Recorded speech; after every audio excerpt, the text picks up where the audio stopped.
Ah, estoy grabando ya y les voy a compartir el OneNote.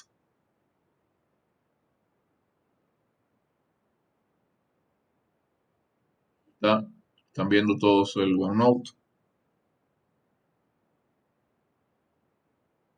Profe, Sí, dígame.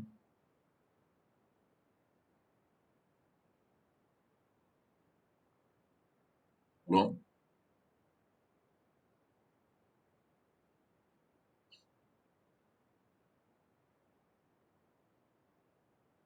Sí, pero alguien estaba diciendo algo, pero luego parece que se le cortó la comunicación y no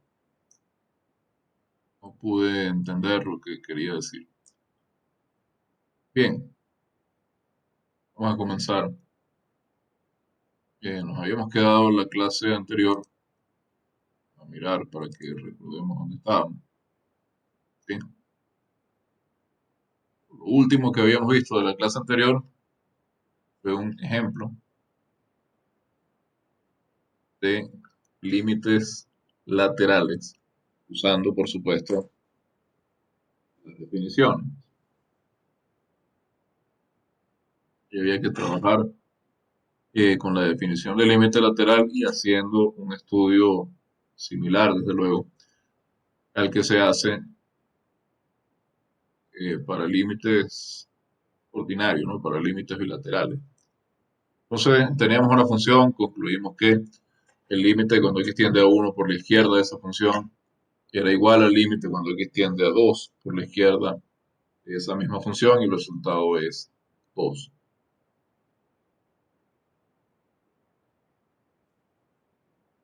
Por lo tanto, el teorema de existencia del límite nos dice que el límite de la función f de x siendo f de x cuadrado más 1, si x es menor que 1, y x más 1, si x es mayor o igual que 1, teniendo esa función f, el límite cuando x tiende a 1 de esa función es 2. Bien, tenemos y otro ejemplo, acá en el resumen que estaba en aula virtual. Esto es material de la semana pasada, pero yo estaba estoy un poco rezagado con esto.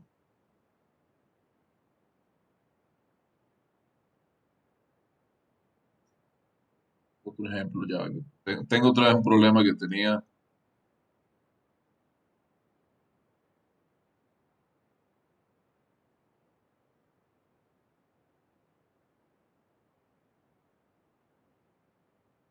Bien, vamos a ver otro ejemplo de límites laterales.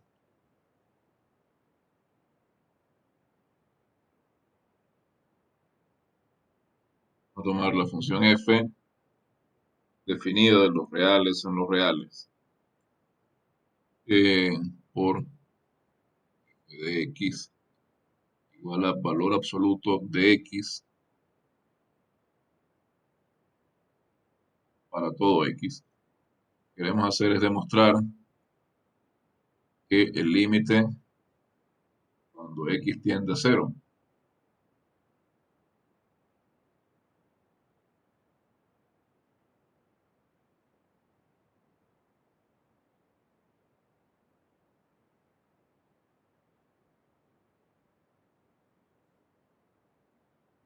límite cuando x tiende a cero de la función valor absoluto es igual a cero. Entonces,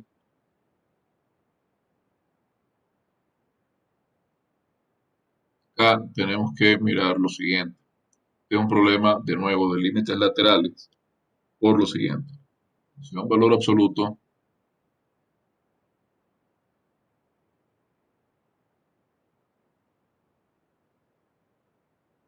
A definida como el absoluto de x igual a x si x es menor que cero y x si x es mayor o igual que cero. Si x es negativo, su valor absoluto es positivo. El valor absoluto de todo número real es no negativo. Si x es cero, su valor absoluto es cero. Y si x es positivo, pues su valor absoluto es el mismo. Entonces, si x es negativo, desde luego su valor absoluto es menos x. Porque si x es negativo, menos x, por supuesto, es positivo. Bueno, fíjense, tenemos una función que está definida a ambos lados de x igual 0 de manera distinta. Entonces, con dos expresiones diferentes. Entonces, hay que demostrar dos cosas. Hay que demostrar que el límite cuando x tiende a 0 por la izquierda de valor absoluto de x, que en este caso pues es un límite que tiende a 0 por la izquierda de menos x igual a 0. Y hay que demostrar también que el límite cuando x tiende a 0 por la derecha de valor absoluto de x, que es el límite, cuando x tiende a 0 por la derecha de x es igual a 0. Tenemos que demostrar esas dos cosas. Y ambas cosas son muy fáciles. Entonces, si comenzamos por el lado izquierdo,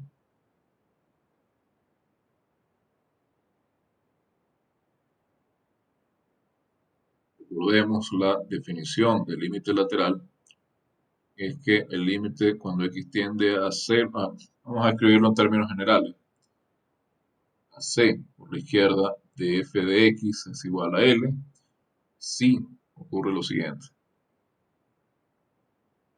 Todo épsilon mayor que 0, existe un delta mayor que 0, tal que para todo x, si c menos delta menor que x, que a su vez es menor que c, entonces el valor absoluto de f de x menos l es menor que epsilon, o equivalentemente, esa O no tiene por qué llevar acento, pero en la escritura escrita es complicado distinguir todo epsilon mayor que 0, existe delta mayor que 0, tal que para todo x, eh, si en este caso c es mayor que x. Si c menos x es positivo y a su vez c menos x es menor que delta, entonces el valor absoluto de f de x menos l es menor que epsilon. Observen que esto es lo mismo que valor absoluto de c menos x mayor que 0 y menor que delta, si x es menor que c. La misma cosa. Entonces, en el caso particular que nos ocupa, queremos demostrar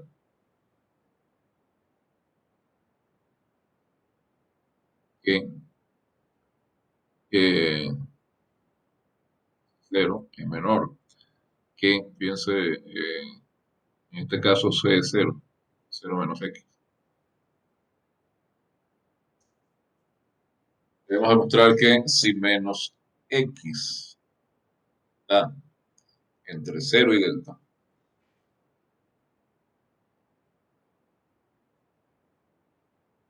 esto no lo estoy escribiendo bien porque está faltando detalle. Para todo epsilon mayor que 0, existe delta mayor que 0, tal que para todo x, si lo podemos escribir como está en la definición de la guía. Menos delta es menor que x y este a su vez es menor que 0. Entonces, el valor absoluto de f de x menos l, pues f de x, que es el valor absoluto de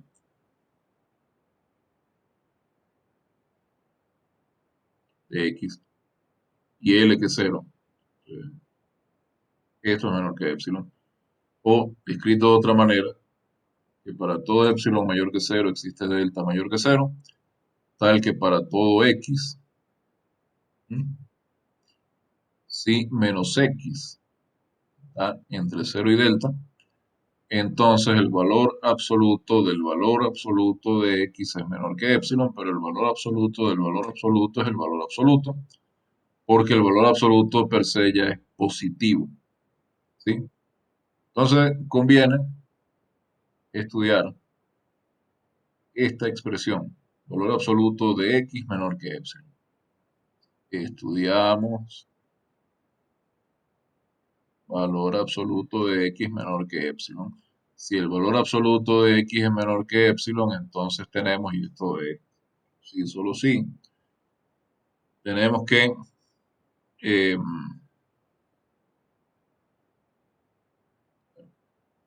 ¿cómo escoger yo el delta? Ah, ya. A ver. eh, ok. Tenemos que x está entre menos epsilon y epsilon. Entonces, si tenemos a x entre menos epsilon y epsilon, eh, tenemos entonces que si nosotros escogemos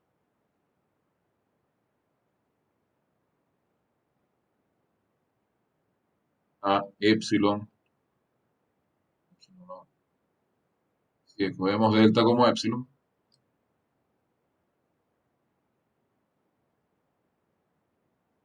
¿sí? Entonces tenemos lo siguiente.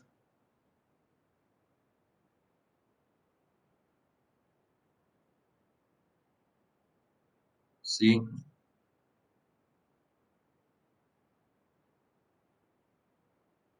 vamos delta igual a epsilon, pues fíjense lo que tenemos. Vamos a usar la definición que aparece en la guía, que en este caso pues, parece más adecuado, más fácil de trabajar. Si yo tengo que x está entre menos delta y cero, entonces esto lo que significa es que x está entre menos epsilon y cero. Y esto lo que significa es que yo puedo encerrar, dado que epsilon es mayor que cero, x entre menos epsilon y epsilon, y esto lo que me está diciendo es que el valor absoluto de x es menor que epsilon. Entonces, lo que estoy mostrando es que para cualquier epsilon existe un delta, y en este caso ese delta es epsilon, tal que para todo x, si x es mayor que menos delta y es menor que cero, entonces el valor absoluto de x es menor que epsilon. Esto me está diciendo que el límite cuando x tiende a cero por la izquierda de valor absoluto de x es cero. ¿Sí? ¿Una pregunta?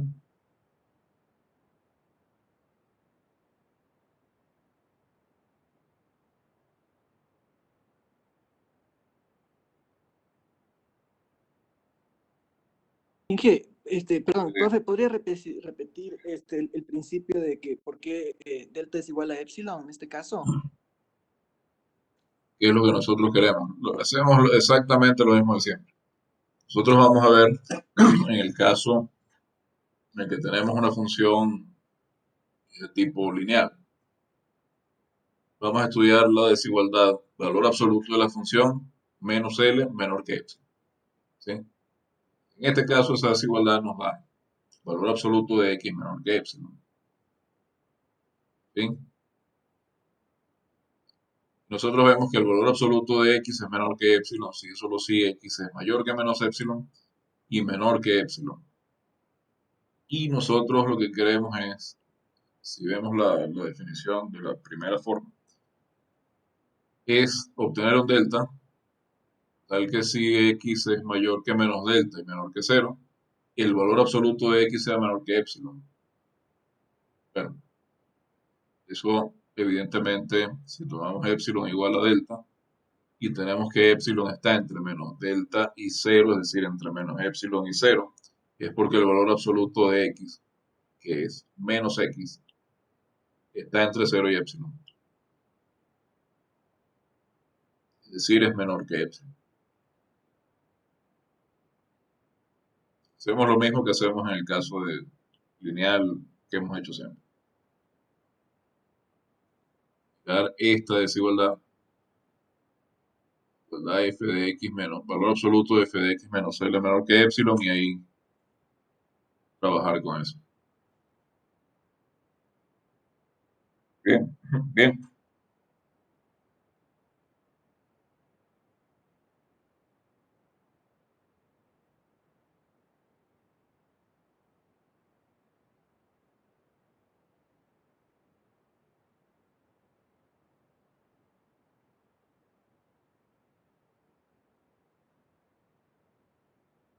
Bueno, eh, vamos a ver ahora el lado derecho.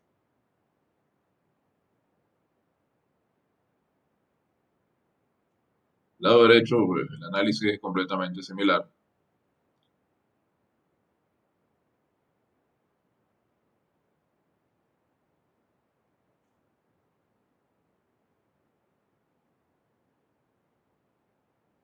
Ahora veamos que el límite de x tiende a cero por la derecha, de valor absoluto de x es igual a cero. Entonces, lo que queremos hacer, la definición de esto, es que queremos, eh, claro, que para todo epsilon mayor que cero, existe un delta mayor que cero, tal que para todo x, ahora sí, x está entre cero y delta.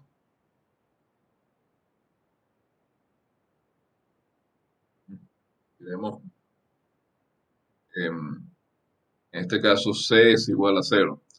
Entonces lo que queremos es mostrar que si c es menor que x, que a su vez es menor que delta más c, en este caso delta es cero, entonces es 0 menor que x menor que delta. Entonces, valor absoluto de x es menor que epsilon. Y fíjense acá, de nuevo, tenemos que mirar valor absoluto de x menor que epsilon. Entonces, el valor absoluto de x es menor que epsilon, sí, solamente sí. Menos epsilon es menor que x, que a su vez es menor que epsilon. Entonces, menos epsilon es, como epsilon es mayor que cero, menos epsilon es menor que cero, ¿sí?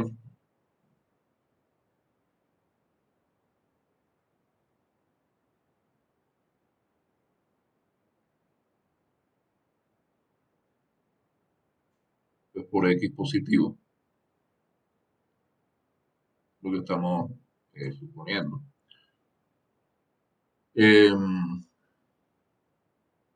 Esto sí, solo sí, cero es menor que x menor que epsilon.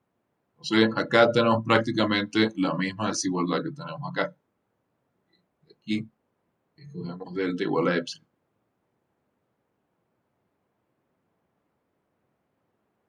Par delta igual a epsilon. Con ese epsilon tenemos lo que queremos, porque fíjense, sea epsilon mayor que cero, sea delta igual a epsilon. Entonces, para todo x tenemos que si x está entre cero y epsilon, entonces entre cero y delta, perdón, entonces x está entre cero y epsilon, entonces menos epsilon, que es menor que cero, que es menor que x, que es menor que epsilon, satisface estas desigualdades de donde menos epsilon es menor que x, que a su vez es menor que epsilon, de donde el valor absoluto de x es menor que epsilon. Entonces lo que estamos mostrando es que para todo epsilon existe un delta. En este caso, delta es igual a epsilon, tal que para todo x, si x está entre cero y delta, entonces el valor absoluto de x es menor que epsilon. Y esto es la definición de que el límite cuando x tiende a cero, el valor absoluto de x es cero. Cuando x tiende a cero por la derecha. Entonces, por el teorema de existencia del límite, tenemos que el límite cuando x tiende a cero, el valor absoluto de x es cero. Tema de existencia del límite. Bien,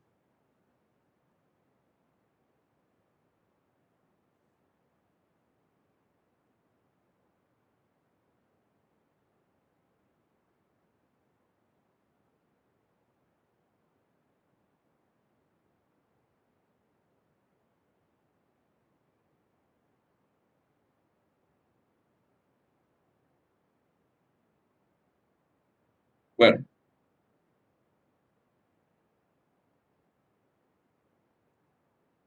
por favor, perdón, eh,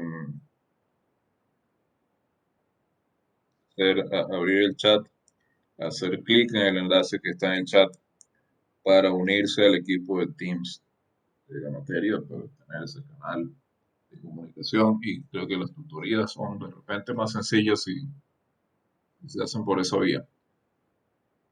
Vamos a pasar ahora, una vez que hemos visto este ejemplo, que también está en el CP, tal vez he debido dejárselo para el CP porque me he tardado bastante tratando de ser lo más detallado posible. Vamos a pasar y acá tengo pues varias cosas que hacer.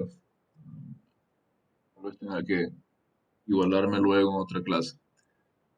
Vamos a pasar ahora al teorema de unicidad del límite. Estas primeras clases de cálculo vectorial son un poco densas, pero más adelante hay muchas veces hay la posibilidad de igualarse porque hay un poco menos de material. Bueno, este es el teorema 2.2 de, el, de la clase 2. Entonces dice que si el límite cuando x tiende a c de f de x existe y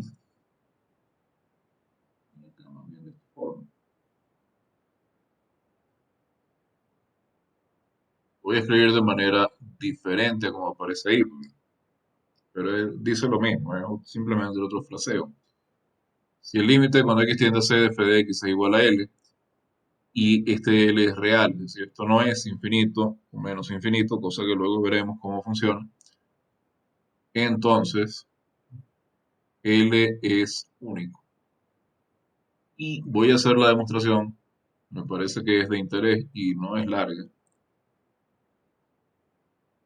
pero también lo voy a hacer de una forma diferente a como aparece en la clase 2. Porque voy a usar, a diferencia de lo que aparece acá, voy a usar eh, una técnica prácticamente estándar del análisis matemático, que consiste en usar lo que se llama una técnica de epsilon medio, que consiste en usar la desigualdad triangular. Entonces, observen, observen que vamos a suponer,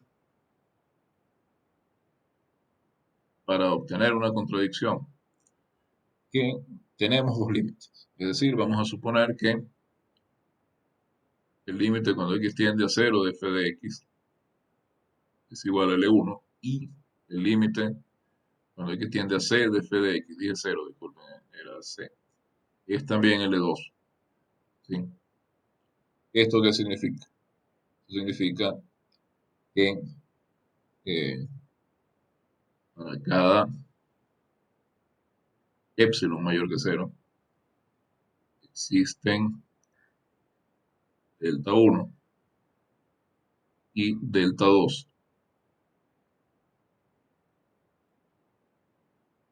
Tales que eh,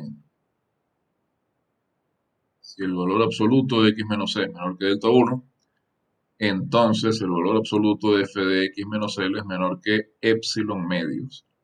Esto, fíjense, ustedes se preguntarán por qué epsilon medios, porque después voy a sumar L1 y voy a tener justamente algo menor que epsilon. Entonces, en el fondo es por razones estéticas, es para tener epsilon en vez de 2 epsilon. Pero esto también funciona porque cuando uno dice que para todo epsilon existe delta, tal que tal y tal cosa, ese para todo también eh, puede incluir epsilon medio, no hay problema. Sí. Lo mismo para L2 y este delta 2. Entonces, ¿qué es lo que hacemos? Algo muy simple. Fíjense, sea epsilon mayor que cero. Tomamos el mínimo entre delta 1 y delta 2. ¿Sí? Entonces,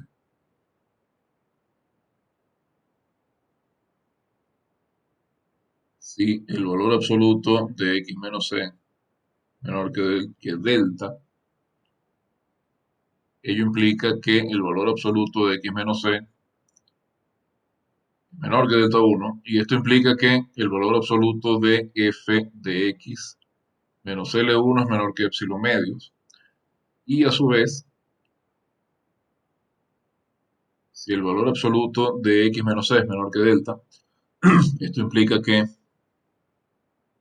el valor absoluto de x menos c es menor que delta 2. Y esto implica, dado que L2 es límite cuando x tiende a c de f de x, que el valor absoluto de f de x menos L es menor que epsilon medio. Entonces, en conclusión, en consecuencia mejor, porque en conclusión suena como que estamos cerrando ya el argumento. Si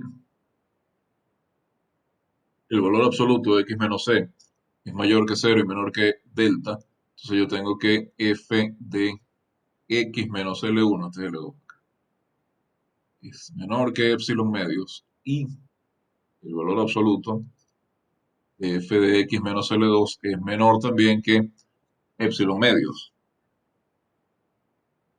¿Sí? Muy bien, pero observemos lo siguiente.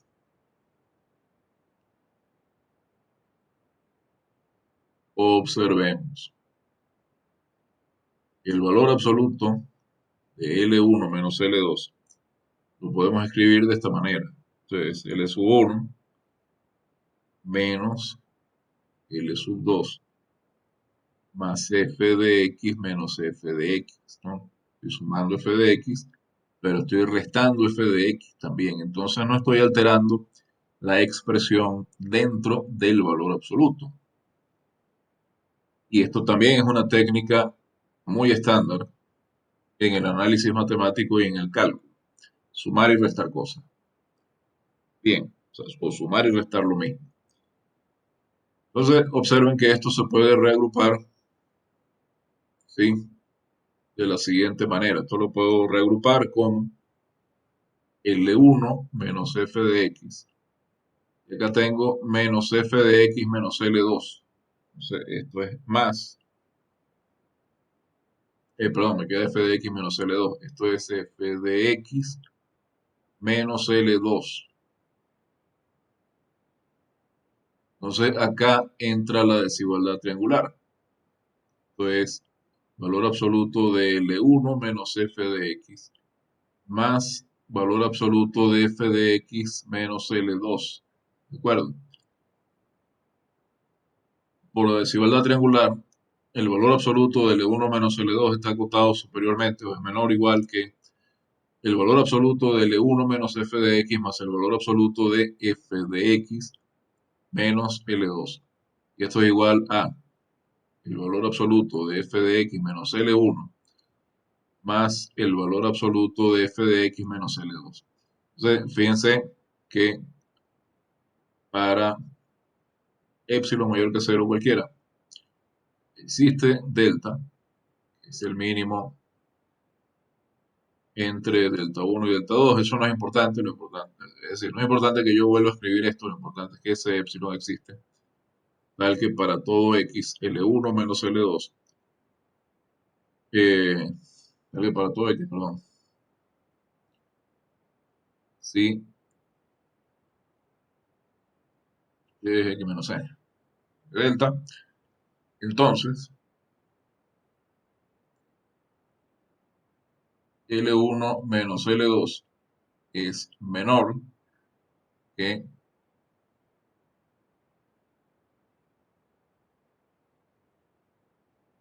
epsilon. Esto porque esto es menor que epsilon medio y esto es menor que epsilon medio.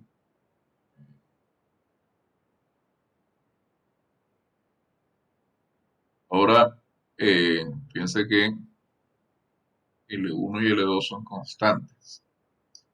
Entonces, si este valor absoluto es menor que epsilon, para todo epsilon mayor que cero, pues lo único que nos queda, el único remedio que nos queda, la única posibilidad que nos queda para que eso pase es que este valor absoluto sea cero y en conclusión L1 menos L2 es cero, por lo tanto L1 tiene que ser igual a L super. Esto es lo que se llama una demostración por epsilon medio y como digo es súper común en el análisis matemático. Lo importante acá es que si uno demuestra que el límite de una función existe cuando x tiende a alguna cosa, ese límite es único. No puede haber dos límites, ¿sí?, para la misma función en el mismo punto. Eso es imposible. Vamos a mirar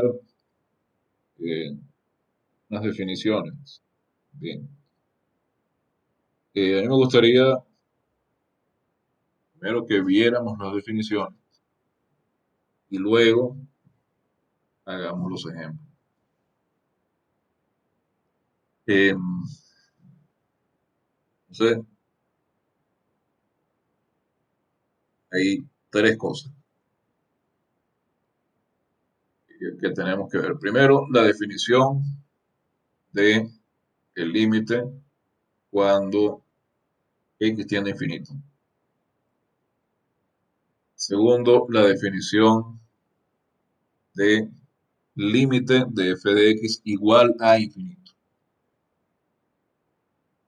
Y en tercer lugar, que es una cosa más bien subsidiaria de la primera definición que les mencioné, que significa decir que el límite cuando x tiende a infinito o a menos infinito de f de x es igual a infinito. Yo voy a comenzar de lo que en un libro de cálculo ustedes encontrarían como límites infinitos y límites al infinito.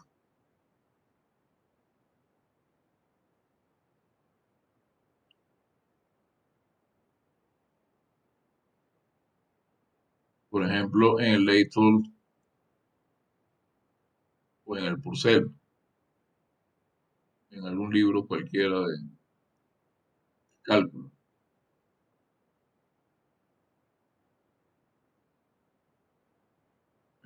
No.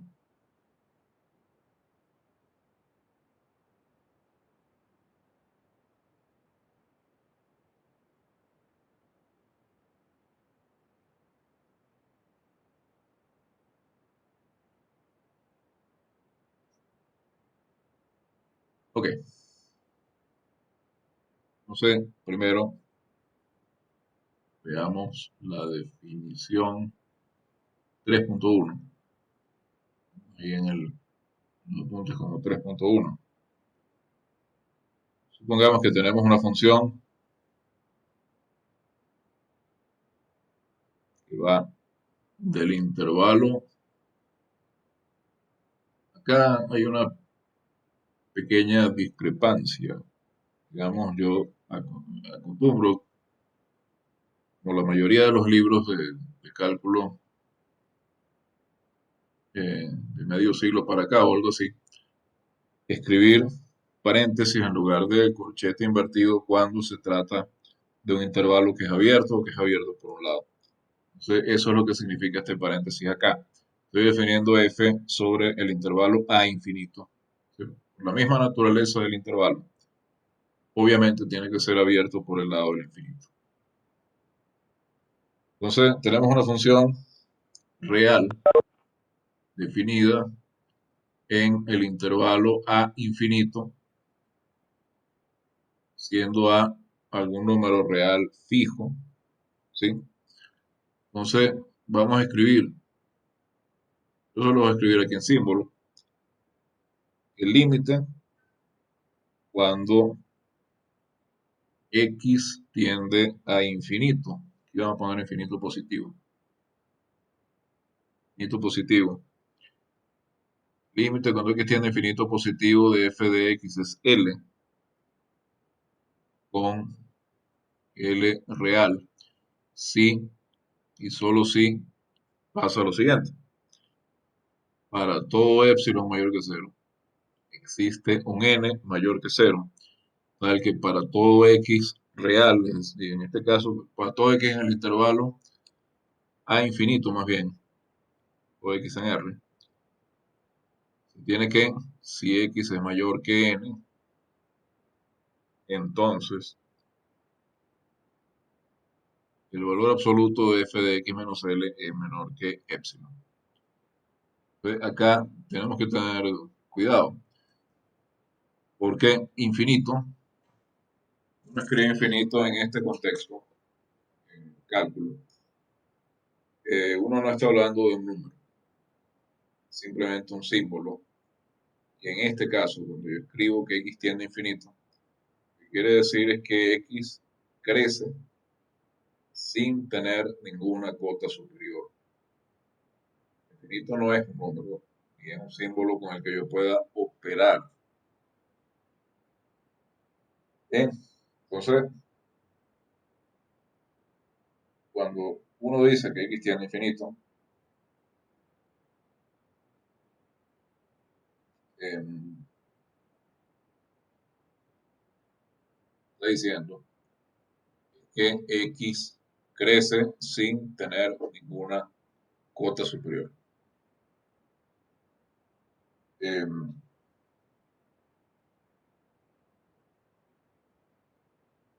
y lo que estamos diciendo acá es que a medida que x va creciendo, un f se va acercando a este número L. Entonces, justamente eso está dado en esta definición. Que para todo n, para todo epsilon mayor que cero, existe un n mayor que cero, entonces si x es mayor que ese n, entonces la distancia entre f de x y L es menor que epsilon. Eso justamente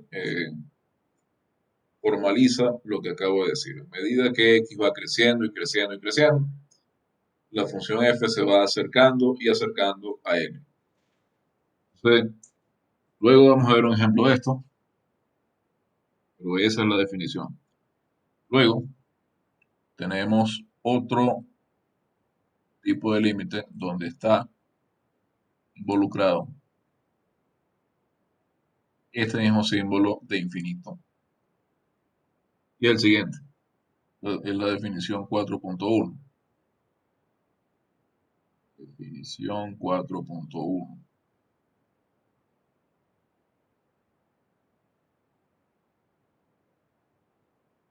Pongamos que f es una función definida sobre el intervalo cerrado AB. Una función real definida en el intervalo cerrado AB, salvo posiblemente en algún punto C perteneciente al intervalo abierto, salvo posiblemente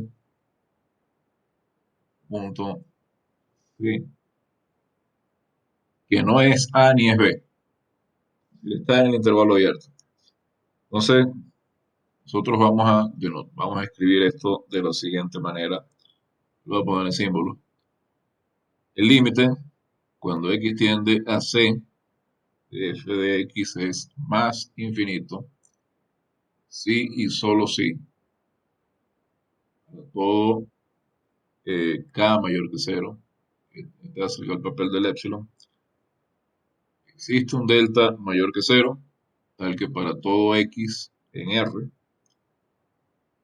si el valor absoluto de x menos c es menor que delta mayor que cero. Entonces, función f de x es mayor que k. ¿Qué es lo que quiere decir esto? Que no importa cuán grande sea k, no importa qué tan grande sea k. Yo puedo escoger una distancia alrededor de C, tal que si un punto está a menos de esa distancia, el punto C, punto X, está a esa a menos de la distancia escogida alrededor de C, entonces f de X es mayor que K. Es decir, que para cualquier valor que yo quiera, muy grande que sea, yo puedo obtener un valor de X tal que f de X supere ese valor si X está suficientemente cerca de C.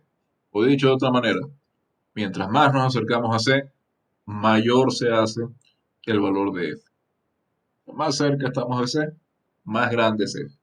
F se va y se va y sigue creciendo y crece sin ninguna cota superior a medida que nos estamos acercando a C. Bien. Y otra definición que involucra al símbolo de infinito, pero como decía, es una definición que más bien es subsidiaria de la definición 3.1. Una idea realmente parecida.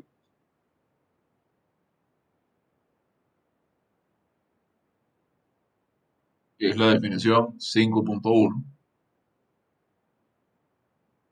que dice que si tenemos una función f, una función real, es decir, una función que toma valores reales, eh, en el intervalo a infinito, ¿sí?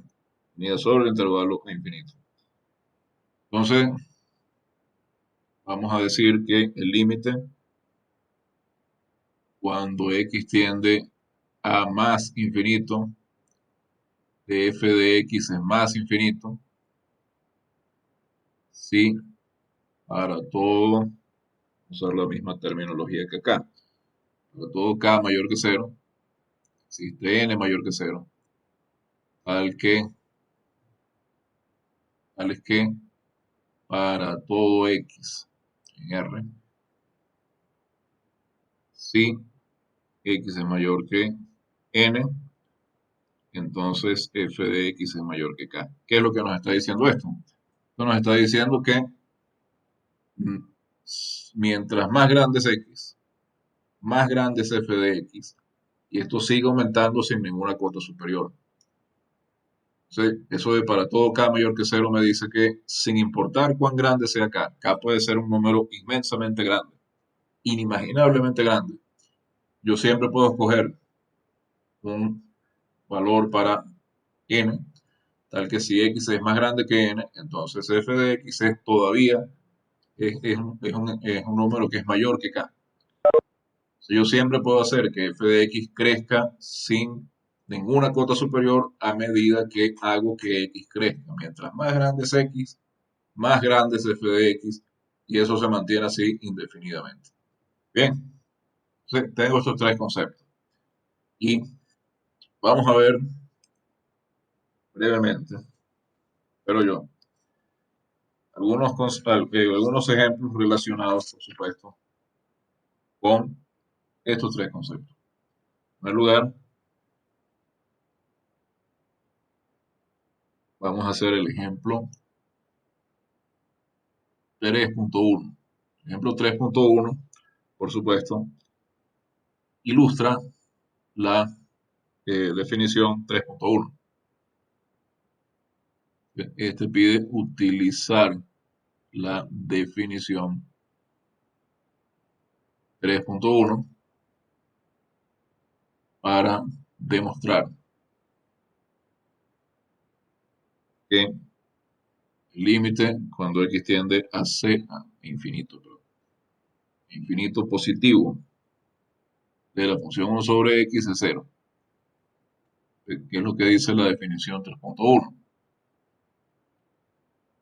La respuesta. La definición 3.1 dice que si f es una función definida sobre este intervalo, el límite cuando x tiende a infinito positivo de f de x es L, L es un número real, si y solo si para todo epsilon mayor que cero existe un delta, no, pero un n mayor que cero, tal que para todo x en R, si x es mayor que n, entonces el valor absoluto de f de x menos L es menor que epsilon. Acá, de nuevo, uno estudia esta desigualdad. Estudiamos la desigualdad valor absoluto de f de x menos L menor que epsilon, que en este caso particular, es esta desigualdad. Valor absoluto de 1 menos x, de 1 sobre x menos 0, por lo que es lo mismo, valor absoluto de 1 sobre x menor que epsilon. Entonces, miremos la desigualdad valor absoluto de 1 sobre x menor que epsilon. Fíjense, esto es equivalente a decir valor absoluto de 1 sobre valor absoluto de x menor que epsilon. ¿Por qué? Porque el valor absoluto de una fracción es igual al valor absoluto del numerador dividido para el valor absoluto del denominador. Entonces, tenemos esta desigualdad que es equivalente a la anterior, pero el valor absoluto de 1 es 1. Entonces, tenemos valor absoluto 1 sobre valor absoluto de x menor que epsilon. ¿Ya? Y de acá, como epsilon es mayor que 0, podemos dividir para epsilon. 1 sobre epsilon por el valor absoluto de x menor que 0 por menor que 0. Dice que epsilon es diferente de 0. Y desde luego puedo dividir, ¿sí? Y de acá tengo que 1 sobre epsilon es menor que el valor absoluto de x. Pero aquí, como x tiende a infinito, positivo, podemos tomar x positivo.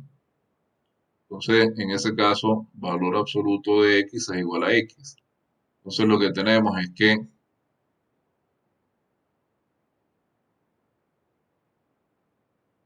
1, tenemos que x es mayor que 1 sobre epsilon.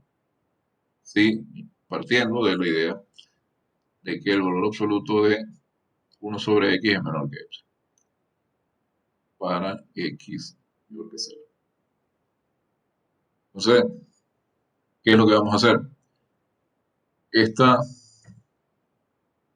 desigualdad nos está dando el valor que vamos a tomar para n. Debemos para todo epsilon encontrar un n, tal que si x es mayor que n, entonces pasa tal cosa. Bueno, aquí tenemos que x es mayor que 1 sobre epsilon, y si x es mayor que 1 sobre epsilon, entonces el valor absoluto de 1 sobre x es menor que epsilon. Entonces vamos a tomar n igual a 1 sobre epsilon. Entonces vamos a ver la demostración formal. Sea epsilon mayor que 0.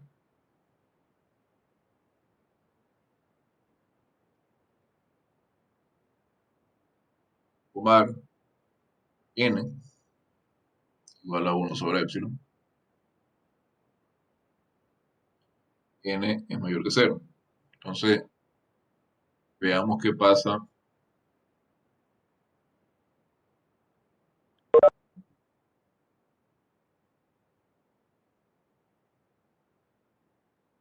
Veamos qué pasa cuando tomamos un valor de x mayor que n.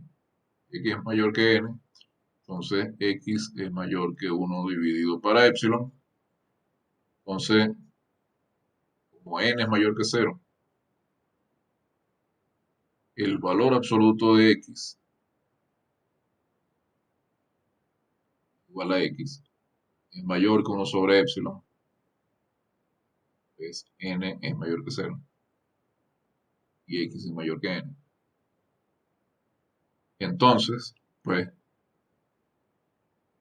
tenemos que 1 sobre epsilon es menor que el valor absoluto de x, dividimos. X desde luego no es cero, porque es mayor que cero. Tenemos el camino inverso al que recorrimos anteriormente.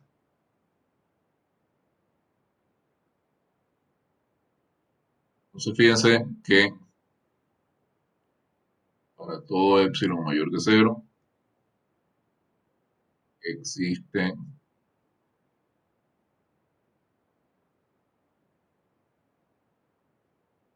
n, que es 1 sobre epsilon mayor que cero, tal que para todo x, digamos que estamos probándolo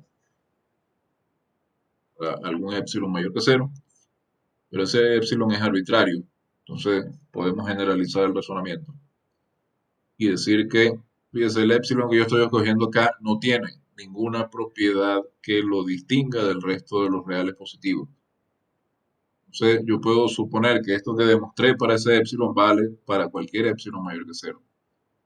Es una manera, una regla de inferencia llamada regla de generalización. Si uno demuestra una propiedad para un objeto genérico, no tiene nada especial que lo distinga del resto, entonces esa propiedad vale para todo elemento.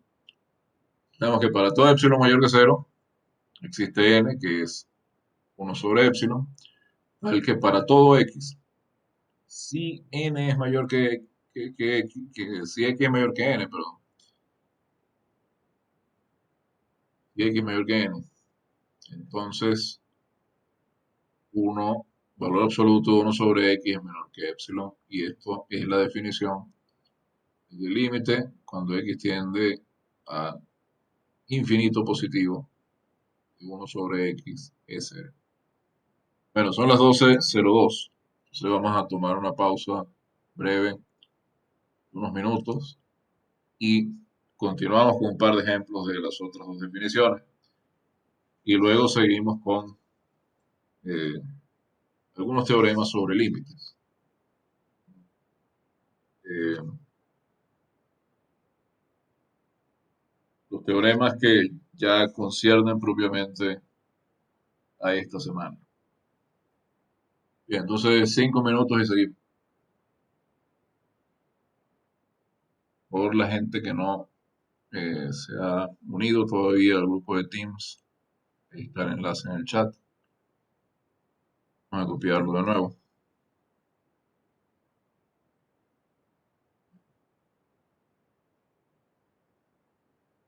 Por si acaso alguien no se ha unido todavía. Pero sí, ya autoricé a bastante gente. Por favor, cliquen en el enlace para unirse al grupo de Teams. Bien, entonces continuando, decía que estábamos haciendo ejemplos de las tres definiciones anteriores. Luego tenemos otro lito por acá, que es el 4.1, que pide utilizar la definición 4.1, que la he escrito un poco más arriba, para demostrar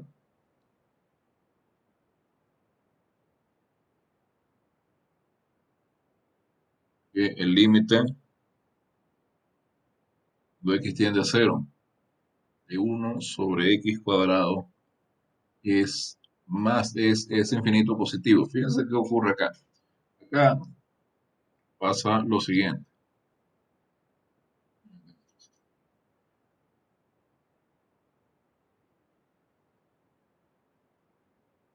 Acá pasa lo siguiente.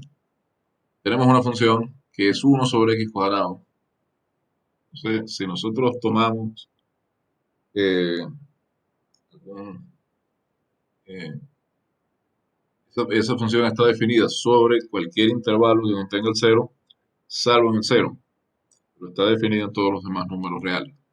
¿Qué ocurre? Si nos acercamos a cero, si x se acerca a cero, eh, el valor que va tomando x es muy pequeño.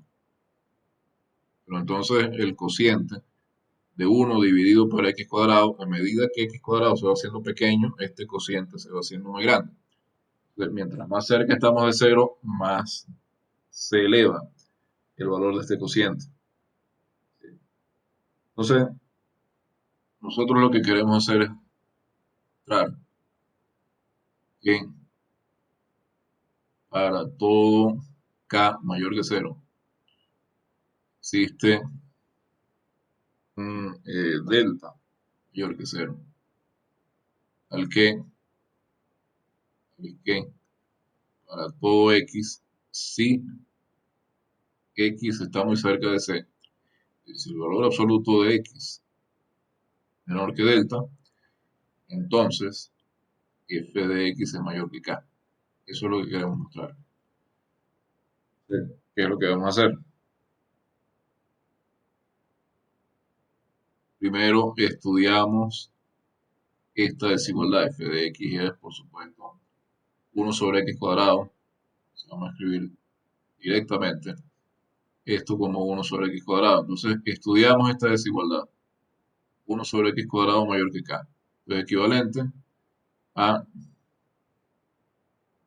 que 1 mayor que k por x cuadrado. Como k es mayor que cero,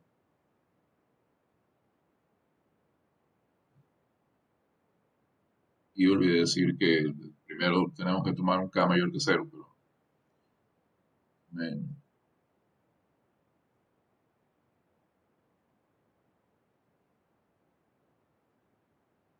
rodar esto y escribir esa declaratoria. Sea k mayor que cero. Estudiamos esta desigualdad.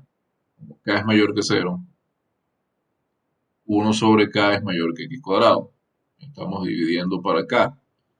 Y eso lo podemos hacer porque k es distinto de cero. ¿Sí? Y pues tenemos que tanto x cuadrado como k son positivos. Por lo tanto, de acá, bueno, ni siquiera nos hace falta eso. Eh, x, estamos que 1 sobre x cuadrado menor que k. Sí, no hemos dicho nada sobre x.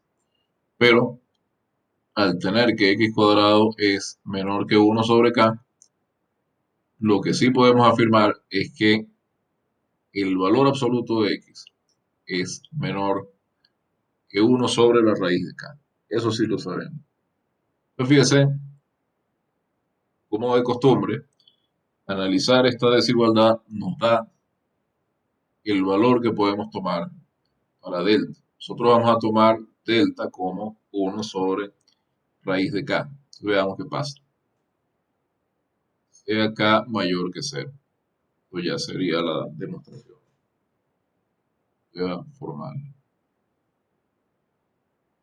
Tomamos k mayor que 0. Y para k mayor que 0 tomamos como delta igual a 1 sobre raíz de k.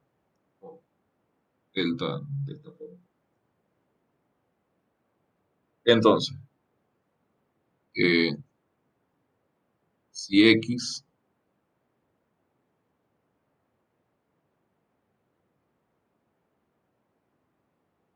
tiene que 0, entonces es el valor absoluto de x menor que. Si x tiene valor absoluto mayor que 0 y menor que delta, entonces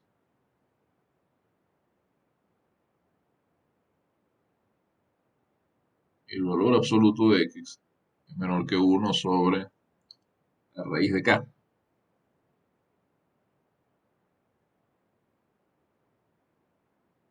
Entonces, tenemos que, al elevar al cuadrado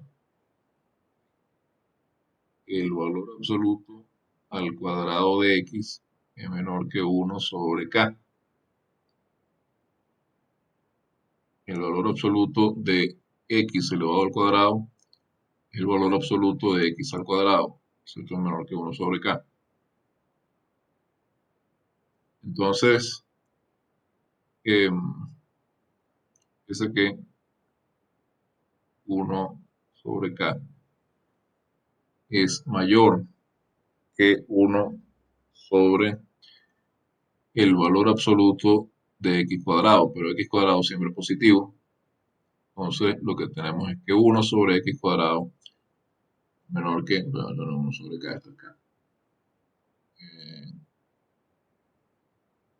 Divido para x cuadrado y multiplico para acá. Yo tengo que 1 sobre x cuadrado es menor que k. O sea, lo que estoy haciendo es que, dado un k arbitrario, mayor que 0, estoy mostrando un delta, tal que si el valor absoluto de x es mayor que 0 y menor que delta, entonces la función 1 sobre x cuadrado es menor que k. Y ahí es, perdón, mayor que k. ¿Verdad? ¿Dónde tengo yo la cabeza? A ver. Tengo que x cuadrado es menor que esto, paso 1 sobre el valor absoluto de x cuadrado dividiendo, k multiplicando, y el signo, la dirección de la desigualdad, por supuesto, se me conserva. O sea,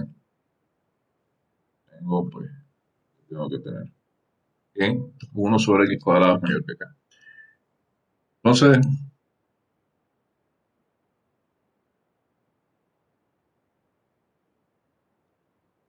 estamos demostrando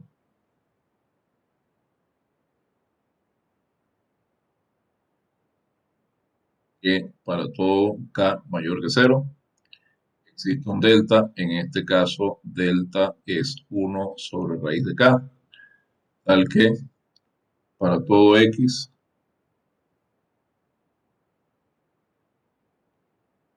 eh,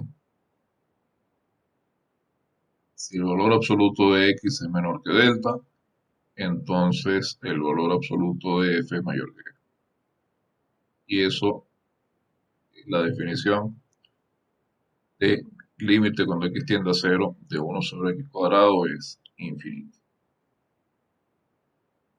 Bien, ven los pequeños detalles que realmente son obra del cansancio.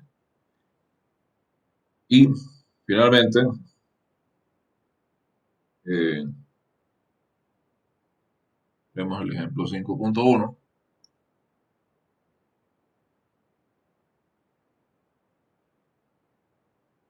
que dice, usando la definición 5.1,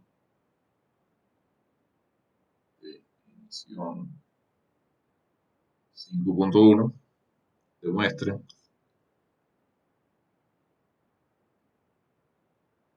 que el límite de x tiende a infinito positivo de x es infinito positivo. Este no lo voy a hacer con todos los detalles porque realmente es muy, muy elemental. Pero acá lo que queremos demostrar es que para todo k mayor que 0 existe un n mayor que 0 al que para todo x en R, si x es mayor que n, entonces f de x es igual que mayor que k. Es, bueno, acá es inmediato porque fíjense lo que tenemos que hacer es tomar n igual a k y está todo resuelto. Ustedes pueden mirar los detalles, realmente es bien directo mostrar que ese n sirve en este caso. Pasar ahora a ir adelantando al siguiente tema. Bueno, no para ir adelantando, para irnos igualando, porque en realidad Este ya era el tema correspondiente a la clase 3, solo que estoy un poco atrasado. Eh,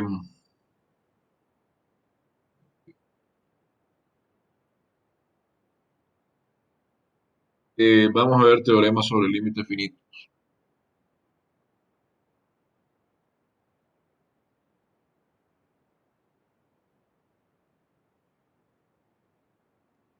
Esto nos va a permitir, teoremas, nos va a permitir calcular límites sin tener que estar usando la definición a cada paso. Y de hecho, simplemente van a hacer que calcular límites sea una cosa relativamente sencilla en muchísimos casos, sin tener que recurrir eh, a las definiciones.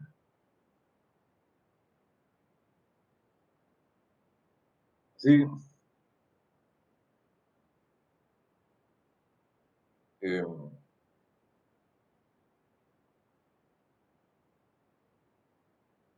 comencemos con el primero, que realmente es muy sencillo.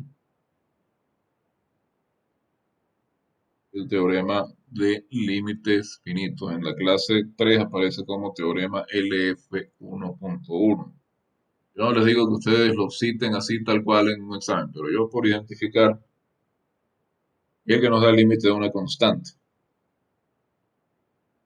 Para todo C perteneciente a R, el límite cuando X tiende a C de K es igual a K. Si K es un número real. K es una función constante, entonces el límite, digamos que K es igual a 5.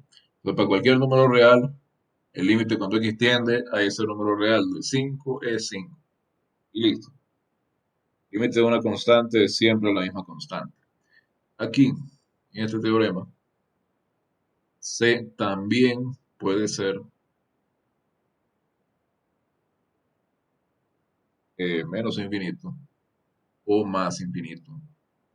O incluso, en lugar de C, también puedo tener A por la izquierda o A por la derecha. Puedo, este teorema me sirve también en esos casos. Bien, luego tengo el teorema del límite de la función identidad, cuando X tiende a un punto finito. Lo numero acá como teorema LF1.2, teorema del límite finito 1.2, que es el límite de la función identidad. ¿Sí? Este dice que para todo número real C, el límite cuando X tiende a C de la función f de X igual a X se halla simplemente por evaluación. Es X tiende a C, el límite de X es C. Y listo. Muy sencillo de evaluar y de recordar. Luego tenemos teorema que aquí numera como teorema LF1.3. Teorema de límites de las cuatro operaciones fundamentales. Entonces, sean f que dos funciones reales, tales que eh,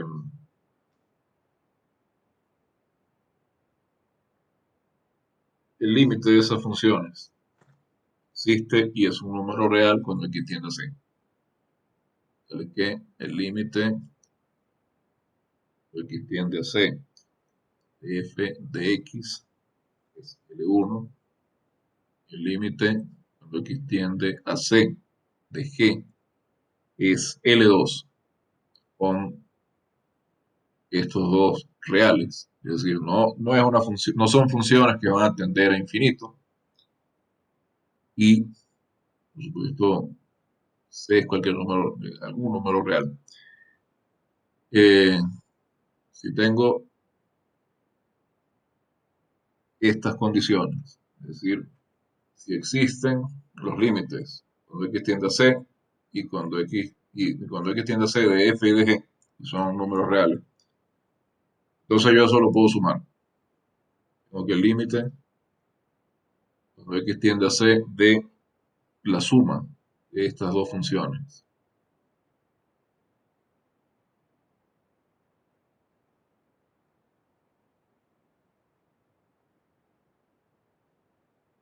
es la suma de sus límites.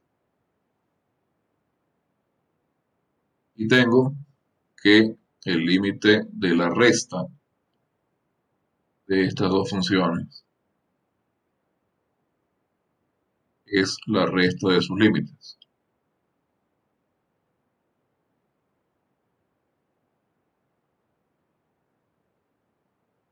Tengo también que el límite cuando x tiende a c del producto de estas dos funciones es el producto de sus límites.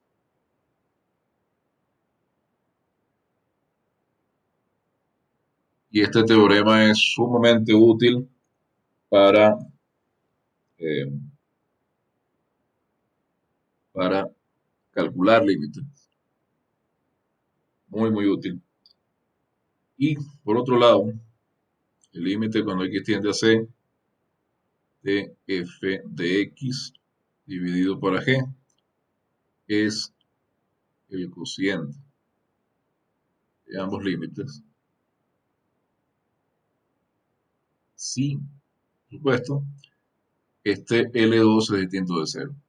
Si el límite de g cuando x tiende a c no es cero. Tengo las cuatro operaciones aritméticas fundamentales cubiertas. Bien, una pregunta.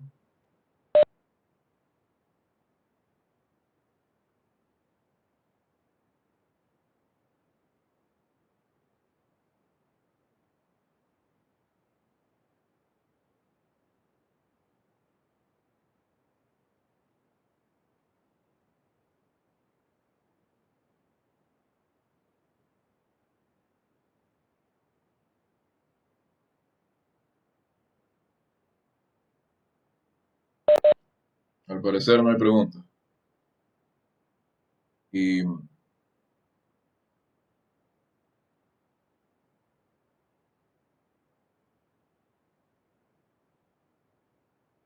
eso nos permite entonces proseguir. Acá en las notas está la demostración de uno solo de estos teoremas. Es la demostración de el límite de una constante. No, a ver, no el límite de una constante. Perdón, de la parte A de este teorema. La demostración del límite de una suma. Eh, y la demostración va por las líneas de una demostración por la técnica de epsilon medios. Acá en realidad vamos a hacer pocas demostraciones porque, digamos, no nos va a interesar tanto cómo demostrar los teoremas, sino cómo utilizarlos. Entonces, creo que vamos a omitir esta demostración. Eh, si hay algún lector, alguno de ustedes que esté realmente interesado en ver esta demostración y en entenderla, y más allá de utilizarla en la resolución más allá de utilizar el teorema en la resolución. Eh,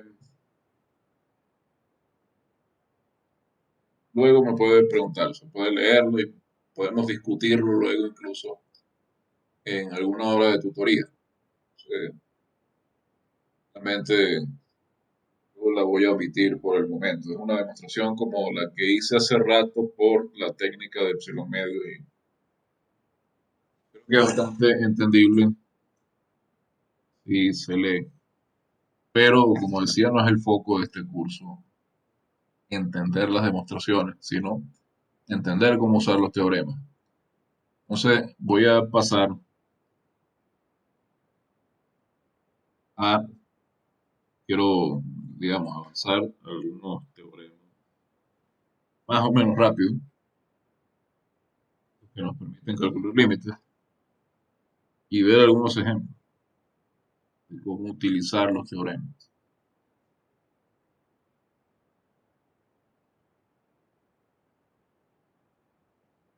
Entonces, ¿dónde estaba yo? Aquí, ok. Ya vimos. Límite de una constante, límite de la función identidad y el límite utilizando varios, eh, varias operaciones aritméticas. Fíjense que esto no está entre los ejemplos que aparecen acá en la guía, pero me parece que puede ser ilustrativo. Eh, Fíjense en este límite acá. Listo.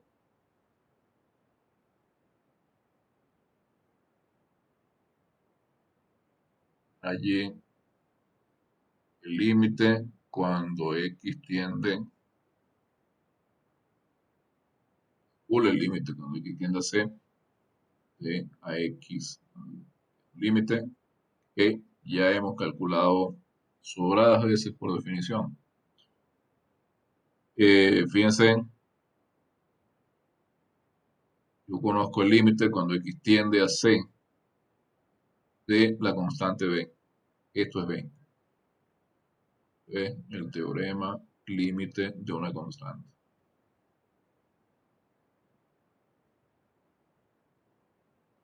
Luego tengo el límite cuando x tiende a c de a. Eso es igual a, nuevo teorema límite de una constante. Luego, bien conozco el límite cuando x tiende a c de x. Esto es c. El teorema límite de una de la función identidad, perdón.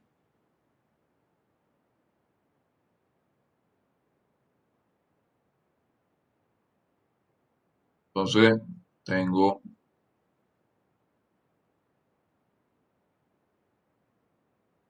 por el teorema de las operaciones fundamentales, de las cuatro operaciones. Esto me permite calcular el límite cuando x tiende a c de a por x. El límite cuando x tiende a c de a por el límite cuando x tiende a c de x. Esto es a por c. Y tengo también que el límite de x tiende a c de ax más b es el límite cuando x tiende a c de a por x, que lo acabamos de calcular aquí arriba, más el límite cuando x tiende a c de b. Entonces aquí tengo ac más b. Por supuesto, fíjense, lo que estoy mostrando acá es algo que ya conocemos, que es que el límite de una función afín se obtiene evaluando simplemente. Ya lo sabíamos, lo habíamos hecho por definición varias veces y seguro lo hicieron también en el CP varias veces por definición. Eh, entonces, realmente no es nuevo, pero sí, piensa cómo lo podemos obtener paso a paso usando las reglas para el cálculo de límites o los teoremas sobre cálculo de límites. Bien, eh, salvo que se pida explícitamente, esto lo pueden hacer con mucho menos detalle, ¿no? Simplemente evalúan y ya. Pero lo que quería es mostrarles de dónde viene todo eso.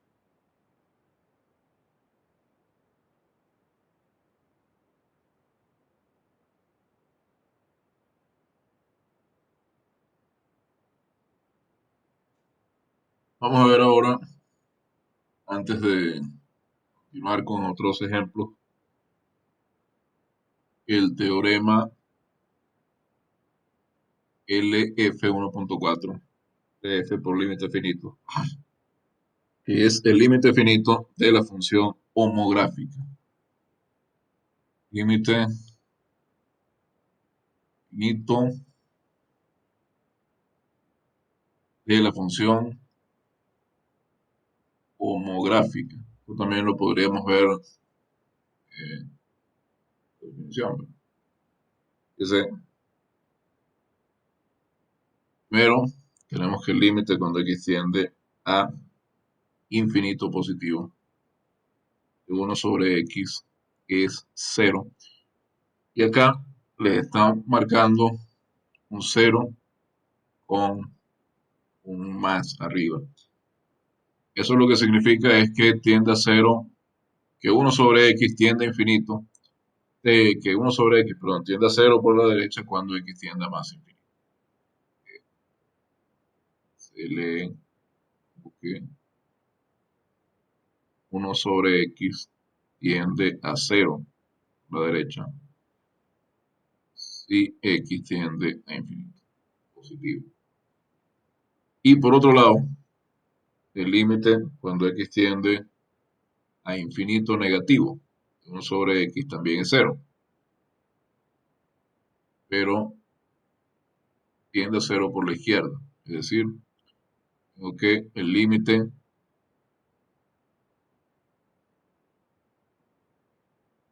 lo podemos escribir así más bien, que la función 1 sobre x tiende a 0 por la izquierda si x tiende a infinito negativo. Eso es lo que tenemos.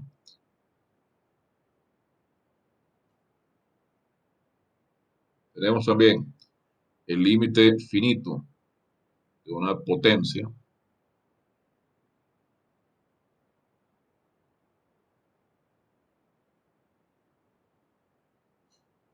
del LF1.5,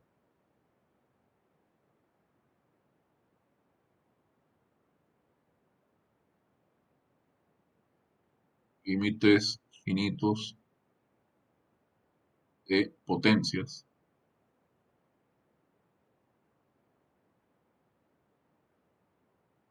Que dice que si tenemos cualquier número real C y un entero positivo n, entonces el límite por x tiende a C de x a la n también se halla simplemente evaluando el límite cuando x tiende a C de x, este límite elevado a la n, es decir, perdón, C a la n. El control Z,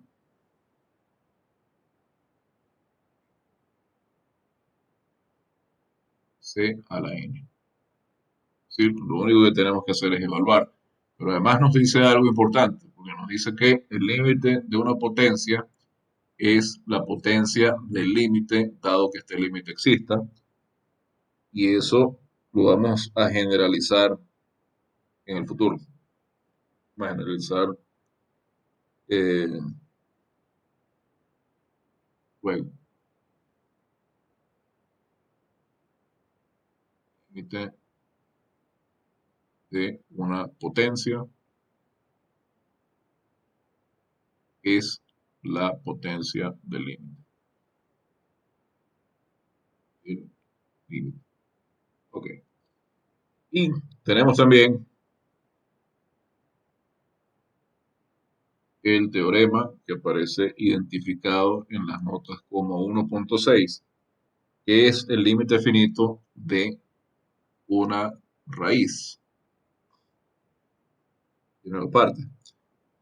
Si tenemos un número natural n mayor o igual que 2 y un número positivo, no negativo, c, entonces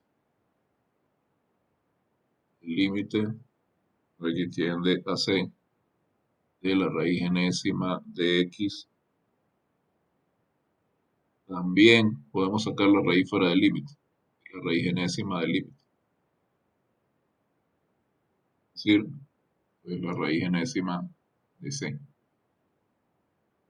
Si la raíz es par, recuerden, el argumento no puede ser negativo. Y si n es impar,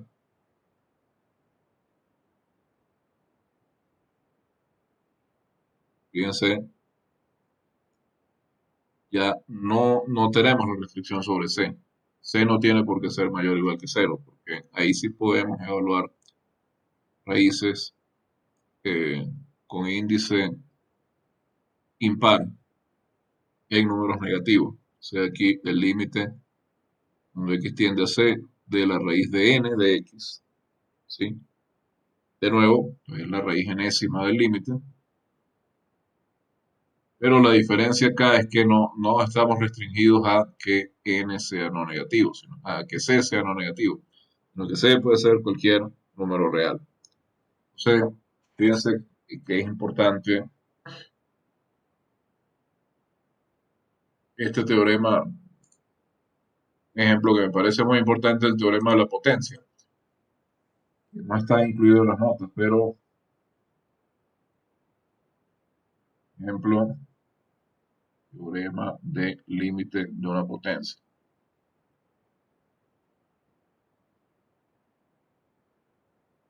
Cuando tienen un polinomio, ¿sí? Tenemos un polinomio de, vamos a llamarlo polinomio p de x de grado n, a sub 0, más a1x más a2x cuadrado, y así hasta a n x por x a la n. Fíjense, el límite cuando x tiende a c de este polinomio lo podemos calcular usando lo que hemos visto hasta ahora de la siguiente forma. Acá tengo una suma que tiene n más 1 elementos, n más 1 sumandos. Y nosotros vimos el teorema de límite de una suma para dos sumandos. Pero obviamente eso lo podemos generalizar a cualquier número finito de sumandos usando un razonamiento inductivo. Entonces esto lo podemos ver de la siguiente forma. Este es el límite cuando x tiende a c de a0 más el límite cuando x tiende a c de a1 por x más el límite cuando x tiende a c de a sub 2x cuadrado y así sucesivamente el límite cuando x tiende a c de a n por x sub n. Ahora, nosotros sabemos también que, sabemos varias cosas, sabemos que el límite de una constante es la constante, a cero es constante. Y sabemos que en cada uno de estos términos tenemos el límite de una constante por el límite de una potencia. Eso es la función de identidad. Tenemos límite cuando x tiende a c de a sub 2 por el límite cuando x tiende a c de x cuadrado. Y así seguimos. Tenemos hasta el último término. Límite cuando x tiende a c de a sub n. El límite cuando x tiende a c de x a la n. ¿Sí? Todos estos límites de constantes los sabemos calcular.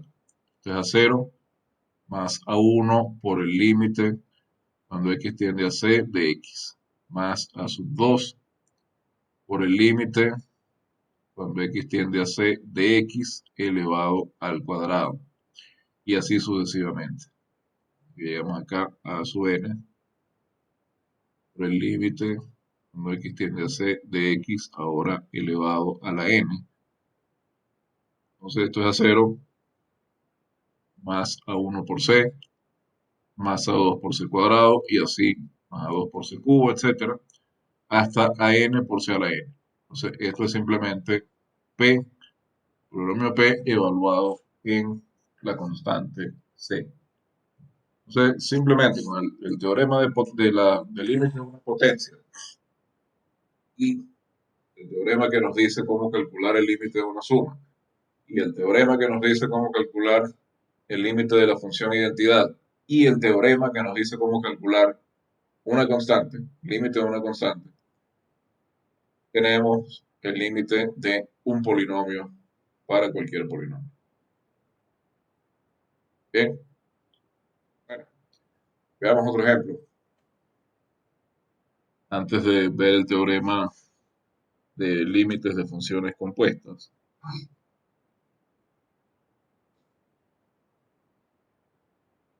que también desde luego va a ser de mucha utilidad.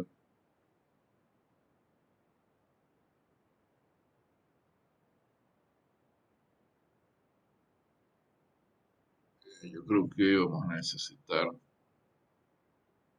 el límite de, ok,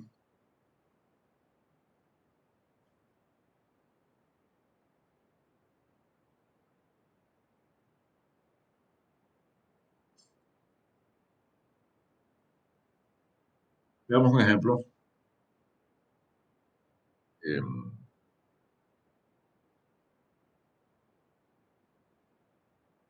Todavía, o sea, pero este sí. Sí.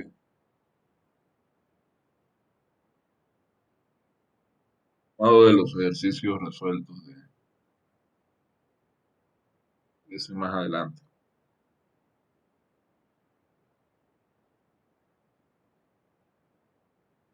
Debemos calcular que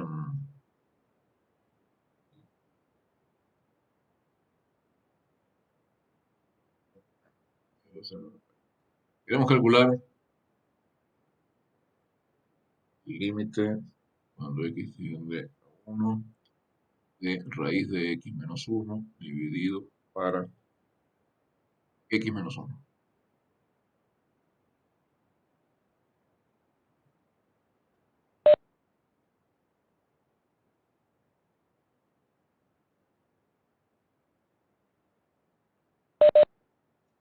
A ver, me hicieron una pregunta por el chat que repita el teorema 1.6 del límite finito.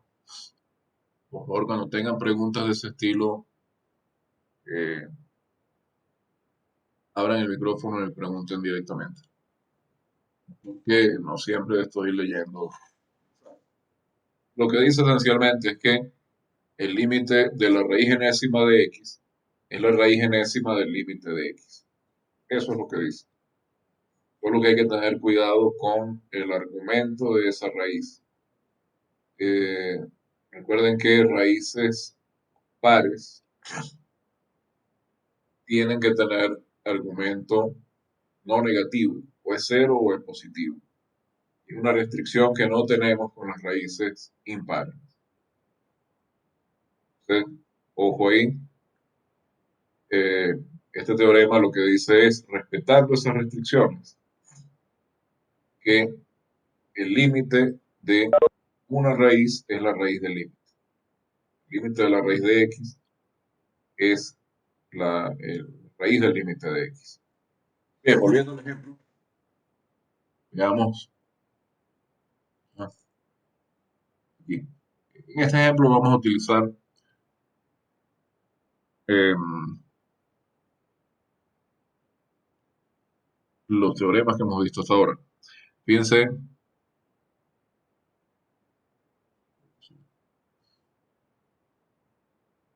fíjense que la raíz de x menos 1 dividido para x menos 1, a priori, pareciera que eso no lo podemos calcular usando lo que sabemos. ¿Por qué? Porque yo puedo calcular el límite de raíz de x menos 1 cuando x tiende a 1 y puedo calcular el límite de x menos 1, pero no puedo hacer el cociente porque tengo 0 en ambos casos. Entonces acá tenemos aparentemente una indeterminación tipo 0 sobre 0, pero esto lo podemos resolver fácilmente manipulando un poco la función cuyo límite queremos obtener.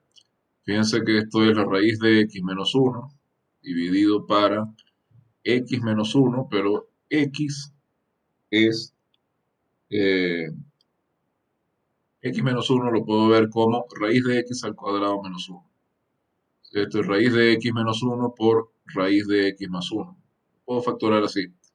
Entonces, evidentemente puedo cancelar raíz de X menos 1 tanto en el numerador como en el denominador.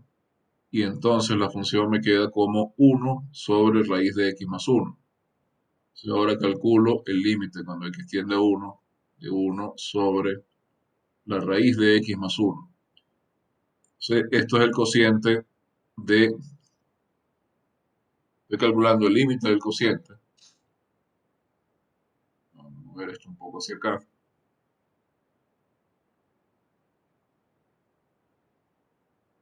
De dos funciones.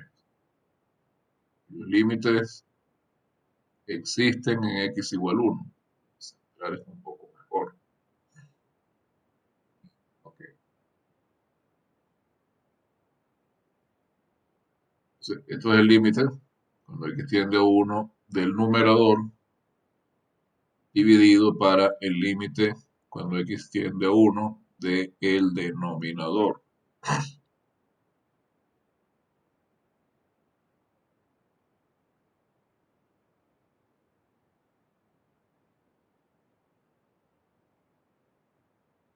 Entonces, tengo el límite cuando X tiende a 1 de 1, el límite de una constante,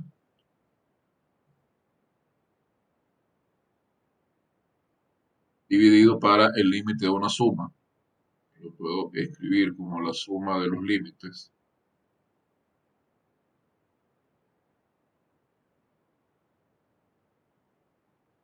Simplemente voy a indicar acá y luego evalúo todos los límites.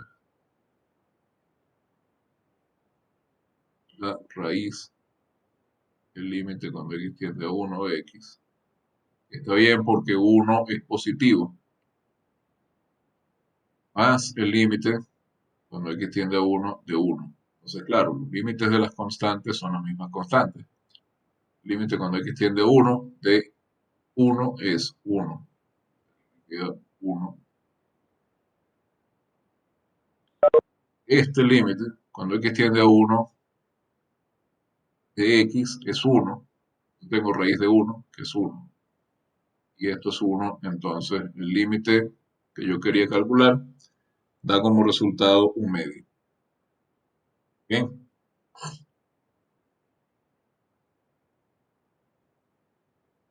Otro límite que puedo calcular usando lo que hemos visto hasta ahora. Voy a tratar de hacerlo aquí rápido. Es el siguiente. Tengo el límite. No, límite cuando X tiende a 4 de X cuadrado menos 5X menos 13 dividido para X cuadrado más 1. Entonces, fíjense que X cuadrado más 1 no es 0. Entonces, no hay ningún problema si yo divido entre ese límite. Tengo límite de X tiende a 4, ya que es el límite de un cociente. Es el cociente de los límites. Y esto lo pongo entre paréntesis, eso indica el límite de toda la expresión. Entonces, evidentemente, en ambos casos tengo el límite de una suma. Límite cuando X tiende a 4 de X cuadrado, más el límite cuando X tiende a 4 de menos 5X,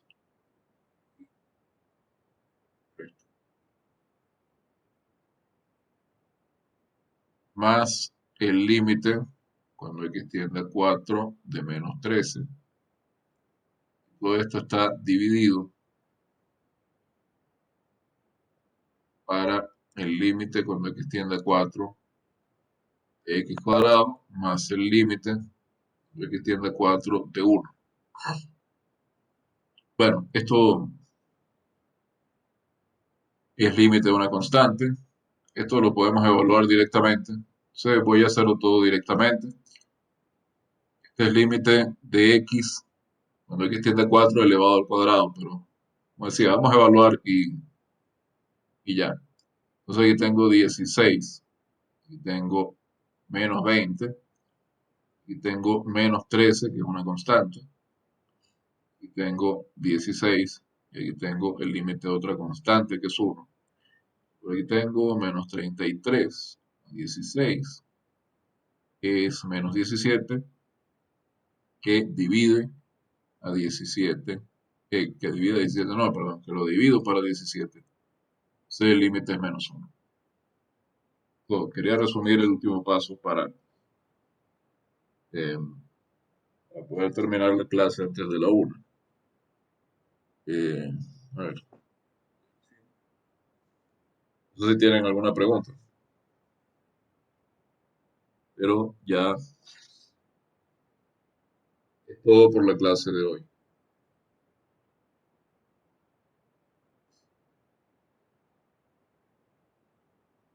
¿Preguntas?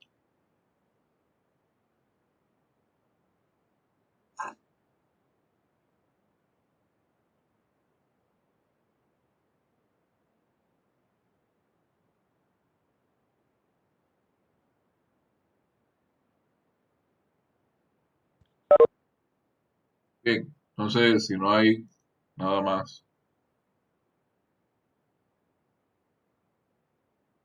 será hasta el próximo viernes, viernes a la misma hora, 11 de la mañana, y continuamos con el estudio de los límites.